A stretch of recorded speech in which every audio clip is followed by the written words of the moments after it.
Hello again, fellow audiophiles. I am Wave Theory, and this is the SIVGA PENG.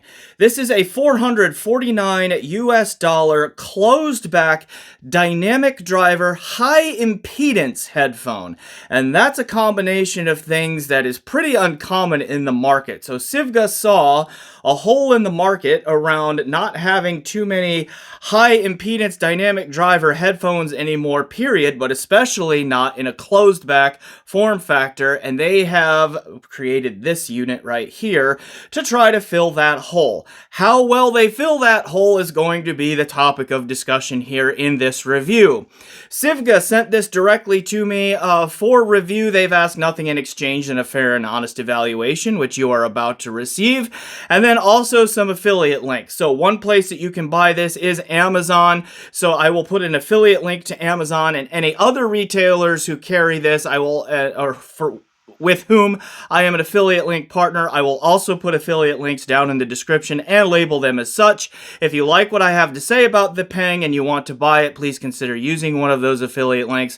I will get a small kickback if you do, and that just helps me keep the channel running. So, again, a unique product out on the market, and I gotta tell you, it has a somewhat unique sound profile too that may not be for everyone, but I think it will definitely find a home in the market. So, stick around after Shameless self-promotion to find out if you are in the target audience for this headphone or not. Here we go. Hi, it's me again, 14 months later and a whole foot taller. Now, since Wave Theory liked the first 10,000 subscriber play button I made him, maybe he wants a 25,000 subscriber play button. This can only happen if you subscribe though.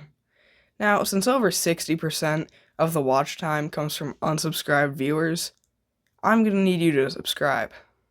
You can also sign up for his Patreon or send him money in PayPal. Links in the description.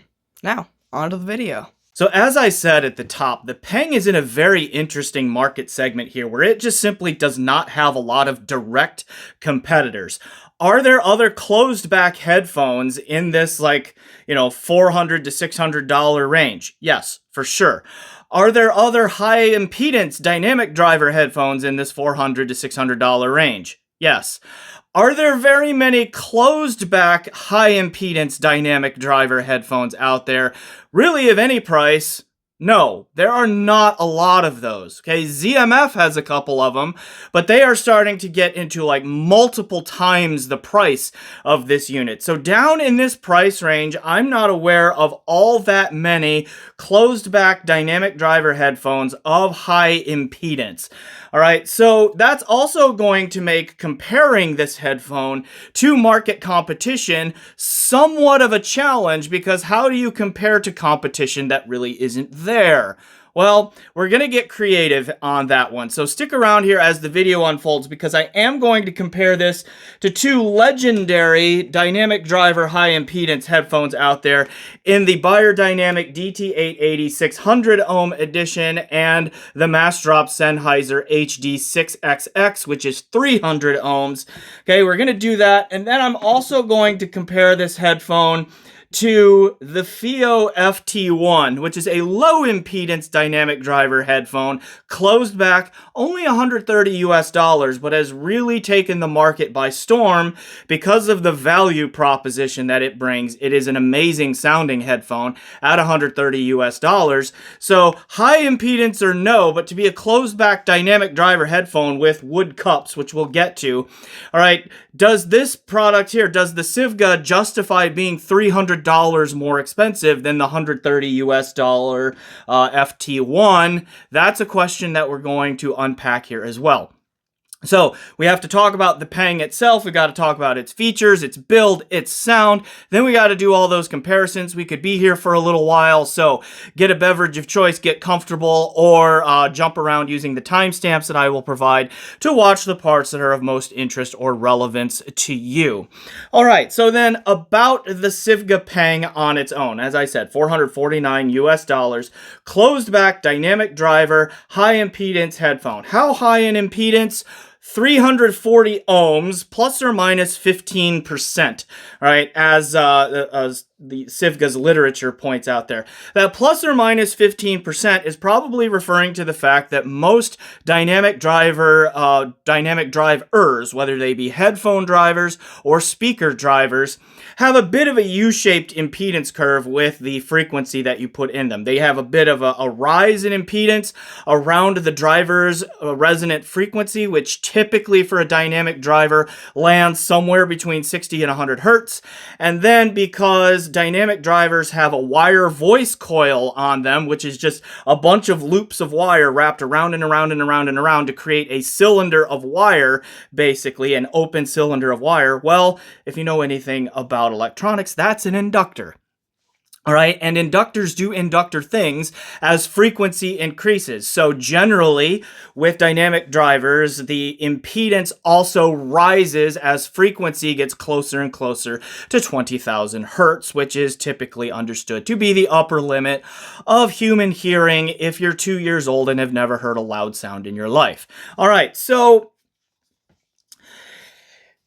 that means that plus or minus 15% then means that you've got pretty close to like roughly 50 ohms, of probable rise in impedance, particularly around the driver's resonant frequency in the low end. It probably does not rise as much towards the treble, but that's the spec in there as well. Okay.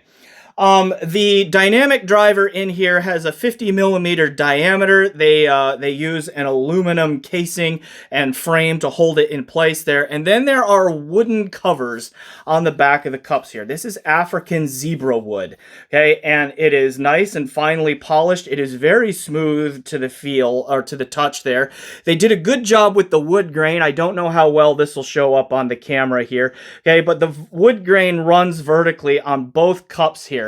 Now, what that's going to do is it is going to give each individual PENG, because wood grains are really hard to be identical, each SIVGA PENG is going to have a slightly different aesthetic because of that wood grain pattern in there. But again, their coloring and the general look of it should be mostly the same here. We see that we have a suspension strap headband system here with a pretty smooth, okay, i.e. like not clicky, head size adjustment, but you also see that the head size adjustment is less in magnitude, okay, has a smaller range than some other headphones do. Okay, so that if you have a particularly large head, that might be something of a point to be aware of there. All right, we have basically, okay, what is this? 180 degrees here of swivel there on the cup there, and then we also see that we have plenty of this action going on here as well. So it has a wide variety of, like, you know, the ability to conform to the shape of your head here. We also have this interesting pad shape where it is thickest in the back here, and then it does have this forward angle to it a little bit. Okay, as you can see right there. But then you also see that here at the top of the ear is where it's at its thinnest. Okay, so it does kind of naturally not only angle forward, but does kind of angle in towards the head, the plane of the head, a little bit like that as you wear it as well. Okay, the pads themselves are of hybrid construction. We have either this leather or pleather kind of like on the outside, and then we have this more fabric-y material here on the inside of the parts that actually contact the head. And then on the inside, we have like a micro perf kind of leather thing going on in there as well. And you see that we have very clearly labeled big R and L on the inside there to help you keep track of which cup goes on which head if you can't see it from the angle here. We have 3.5 millimeter cable entry, okay, on the bottom of the cups here, and they are flush mounted so that you can use just about any aftermarket 3.5 millimeter cable that you want. Here is the stock cable, which is rather thin.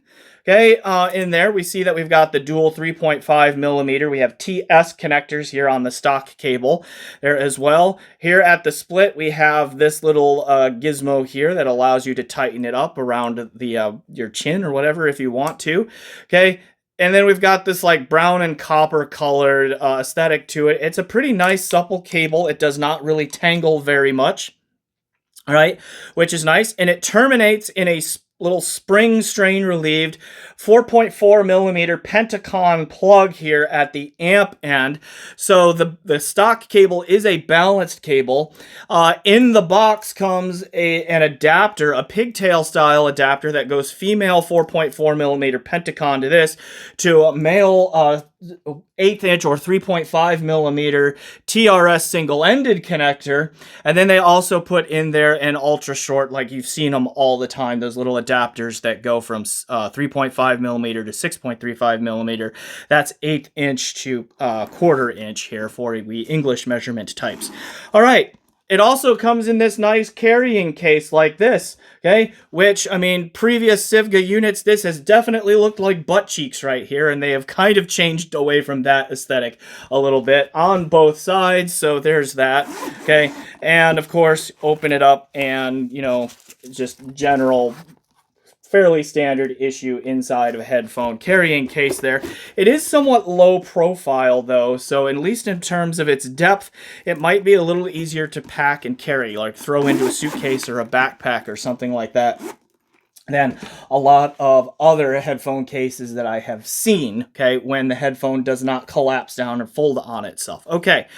But, I mean, the aesthetic is nice, the comfort is pretty solid, it's not overly heavy, and, like, the weight is well distributed around at least my head when I wear it here. I didn't have any issues with fit or comfort or that sort of thing. Now, the isolation is just okay. Here, as I'm talking, I can definitely hear, like, still hear reflections of my voice coming off the wall that's behind the camera, and so forth. If I snap my fingers around like this, I can clearly hear them and all that. Now, they are muffled, so there is a little bit of attenuation as compared to not having headphones on my head or using open backs, okay? But it's not superbly isolating either, okay? So that also means that there's going to be some leakage if you're looking to be able to use such a headphone in like an office cubicle environment, or you're going to be using it for late night watching in the bedroom when your partner is falling asleep next to you or anything like that. Then like you know, those kinds of things, they may not be quite isolating enough, but again, it's just going to have to be one of those things that you try to see if it works for you or it doesn't. All right, so with that, I think that we can start transitioning towards the sound here. And we'll start with the test gear. Like, how did I listen to this? So, digital music listener. So, all lossless or high-res FLAC files or DSD files played locally through Roon. In the case of FLAC files, they could have also been streamed from Qobuz. All right, Roon endpoints that I tried this with would have been FIO SR11, Sonor Ultra Rendu, or Optical Rendu, either, okay? And then also the I have in for review the Matrix Audio TS1 streamer DAC and headphone amp all in one, which got some time primarily as a streaming endpoint and as a DAC here, feeding this. I also tried the FIO M21 DAP on here to see, because it's closed back.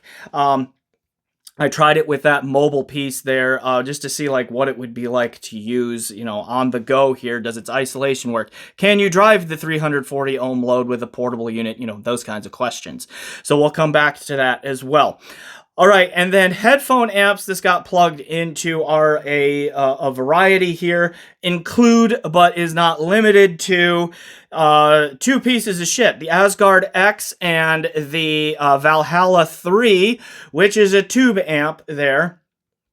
Okay, and the reason that I did that, the Valhalla 3 is an output transformerless tube amplifier, and that kind of tube amp design really likes high impedance loads such as this, so that's why this got plugged into that, to see what that would be like. Okay, also tried the Violectric HPA V324, which recently came in for review. Okay, that drove this a little bit.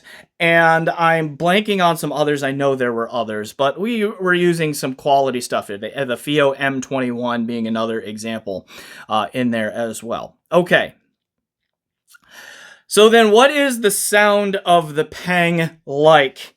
And it has a tuning that is not going to be for everyone and does seem to be a little bit more like almost region specific. And what do I mean by that? Well, the tuning on this headphone, even though SIVGA is a Chinese company, is very reminiscent of a Japanese tuning.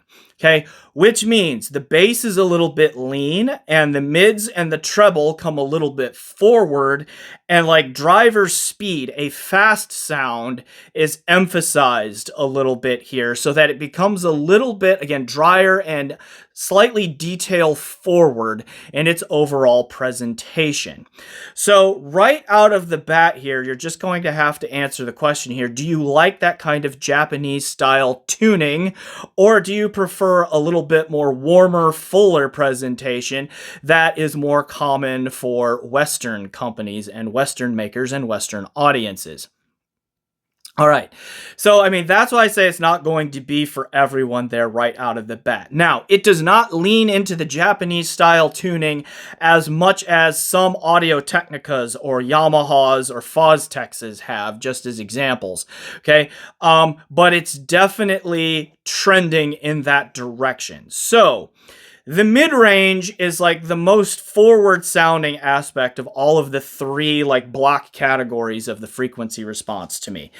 And it's quite mid-forward. If you like a very forward and in-your-face vocal presentation, or you like pianos and strings and lead guitars and all of that to really cut through the mix, this would be a good option for you here because those kinds of things really stand out.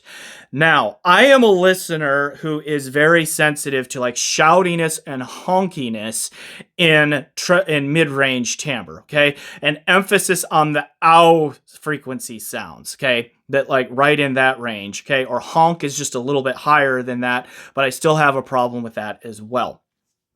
Okay, this headphone, though, manages to mostly avoid those kinds of things. They happen, but not as often as I would have expected them to, given the level of mid-range forwardness on this headphone, okay, which, again, is not as extreme as some other Japanese-made headphones, but is trending in that direction. Now, why is that? Like, why was it not tripping my shouty and honkiness sensitivity as much? One could just be a brain thing on my account here because I've now heard like dozens upon dozens upon dozens of headphones here, and some of them do that, and I'm just getting a little bit more used to that sound. That could be part of it. But I think in this case, also at least part of why I'm not perceiving it as much is because the mid-range tonal balance is fairly strong. There is a pretty accurate balance between fundamental frequencies and their harmonics, okay? Which means that it's not peaky through the mids. And I think shoutiness and honkiness, for the most part, comes from an imbalance in that tonal balance there through the mid-range, where either the fundamental range around 1K is too high and the harmonics are too low, or it's reversed, where 1K is too low and 2 or 3K is too high. Okay, then like that shout and honk kind of sound can come through for me. But I perceive that the mid-range frequency response here on the PENG is a bit more shelf-like than it is dealing with peaks or dips in the frequency response there. And so that just brings the whole range forward. Now, it also is bass lean, so if you combine the bass leanness with that forward shelf-like mid-range there, then what you do get is a little bit of a hollow timbre to my ears. So male vocals in particular, but then also instruments that live in the lower mid-range a lot, like violas and some cellos, and instruments there in that range. Some bass guitars can get up in that range. If you listen to a lot of distorted electric guitars with like drop D tunings and that sort of thing, you're getting into this range too, where the lower mids, upper bass are just recessed a little bit in comparison. So the mids lack a little bit of weight and body to my ears. So I cannot call the tone or timbre natural here at all, just because everything just sounds a little bit too thin and doesn't have enough note weight for my ears to consider them natural. But if you really like dissecting what's going on in the mids there and getting all of the details and all of the little nuances out of the mids that you want from a detail perspective, then for the price price and the product type, I think the PENG is going to be right up your alley. Now, the treble is a standout here. Even though the treble range is also a little bit forward, particularly compared to the bass, not quite as forward as the mid-range range is, but still a little bit on the forward side. There is also excellent tonal balance here through the treble range. And like cymbal crashes sound quite natural, actually. I think treble tone and timbre, even though the range is a little bit forward, like the treble tone and timbre on this headphone are excellent. It is a true strength here of the SIVGA PENG here. Cymbals, again, just sound really natural to them. They have a nice natural sense of decay. They are quick on the attack. They ring well. Okay, they ring in a natural way, I should say. Okay, they don't have like an added ring to them in like a resonant kind of way. They just have a natural ring to them. All right. And so that, again, the treble frequency range, excellent on this headphone. I thought that was reference caliber for a headphone down in this price range here. And so that was truly a standout there to my ears. Now, the bass that is here, again, it is a little bit lean, but it is fast, it is detailed, and it is well textured. The bass extension is also reasonably okay. It's just that there is not a lot of presence in the low end here, period. So everything just sounds a little bit thin and lacking in weight and body as a result of that, at least to my ears. But again, that is kind of that Japanese style sound that I keep coming back to on that, right? So again, the bass that is there sounds great. It's quick. It's got some fun dynamics to it. It's got good texture and pitch definition and articulation and all of that kind of stuff. It just is lean, right? In presence, it's just pushed backwards just a little bit or pushed downwards just a little bit. Okay.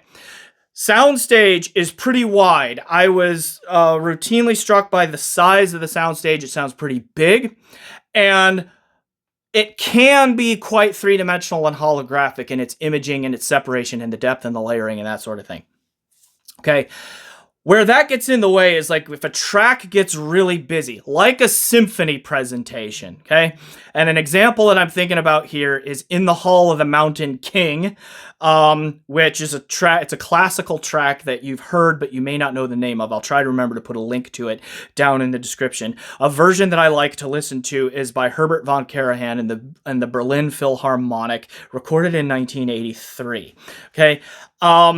And that track here, it starts off like quiet with just a few instruments doing their thing, and then it builds into this big full orchestra, full symphony orchestra flourish at the back half of the track there.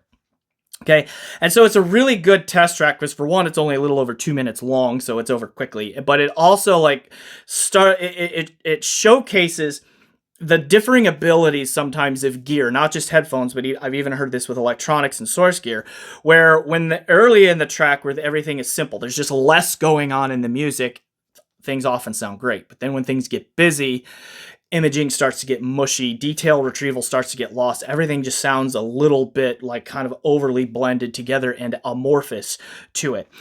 And unfortunately, I was noticing that a little bit with this headphone here as well, where at the beginning of the track, it did a very good job of imaging separation, convincing me I was in the concert hall with those instruments, at that performance at that time. Okay, but then when everything got busy, the soundstage kind of collapsed a little bit. But what was interesting to me is it still did a good job maintaining things like instrument separation and making sure you could hear all of the instruments themselves. So I don't think it was a detail or a resolution problem so much. It's just that the mid-range forwardness, for me anyway, kind of flattened the stage a little bit. It just was a little bit too overwhelming, and it kind of pushed things at me and flattened the soundstage in particular and kind of lost some of the depth there. Okay, but when music is not that busy, it can be quite three-dimensional and holographic and so forth. Okay, so then it has a speedy, quick, and dynamic sound, just not a particularly hard-hitting sound. And I think a lot of that just comes down to like the bass is just kind of de-emphasized in the tuning a lot on this. Okay, so It is a pretty solid headphone from a technical aspect. It has some definite strengths to it, particularly that treble timbre.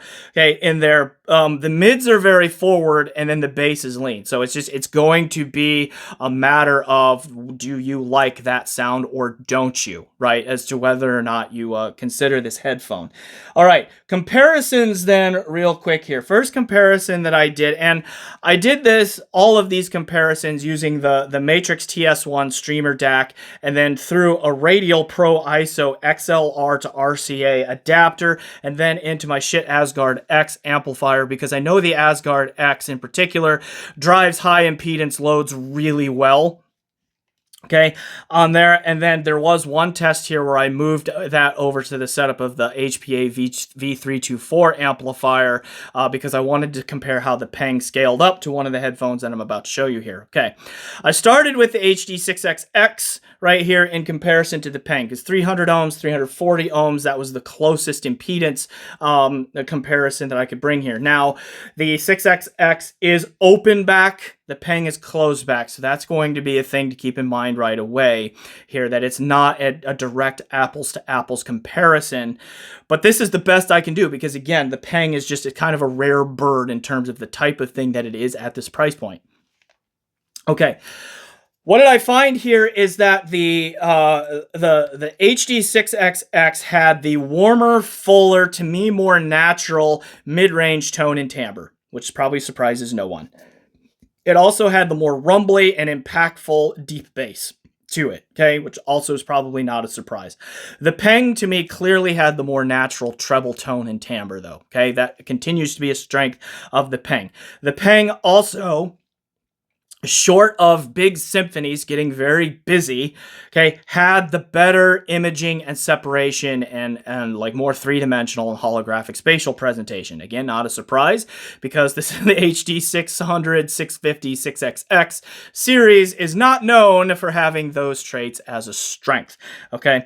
Now, for the genres of music that I like to listen to, which is like a lot of rock, metal, okay, some pop, some hip hop, some EDM, that sort of thing. The 6XX tuning was just more to my liking and more engaging to me there. But if I were someone who listened to a lot of jazz or a lot of smaller scale classical music, I think the PENG would be the answer for those people. Okay. Buyer DT880, which looks a little bit different because I have detachable cable modded it here. This is the 600 ohm variant here. And it has the brighter treble to it, similar to like what the PENG does, okay? But it has the more natural mid-range tone to it. And I think that's because, again, the PENG's mid-range is well tonally balanced, but it doesn't have the warmth or the mid-bass presence behind it to give it weight and body, whereas the DT880 does. So to me, like male vocals in particular and things like pianos and, you know, a whole lot of other mid-range instruments, they just sounded more natural to me in tone here through the DT880 than they did for the PENG.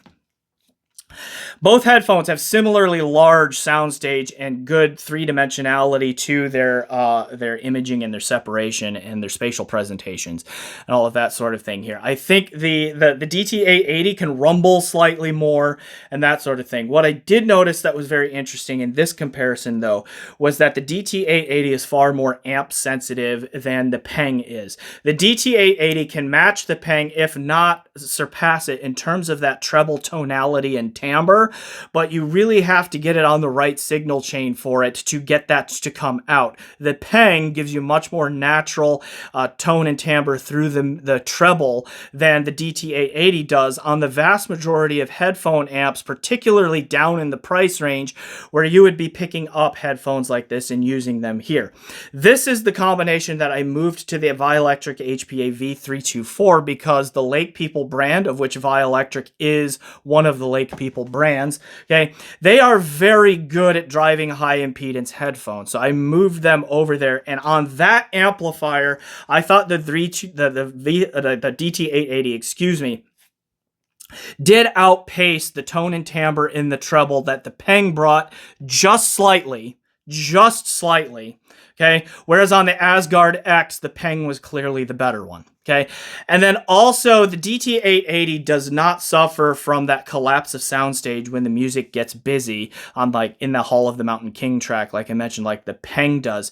So the DT880 scales up better with increasing source gear quality, particularly amplifiers, than the PENG does. But down in the price range where you would be buying amps for headphones of this cost, usually the PENG is going to be the more forgiving headphone.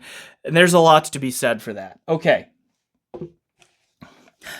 All right. Last one then is the FIO FT1, and this is here because like it's a closed back dynamic driver, low impedance compared to high impedance, of course.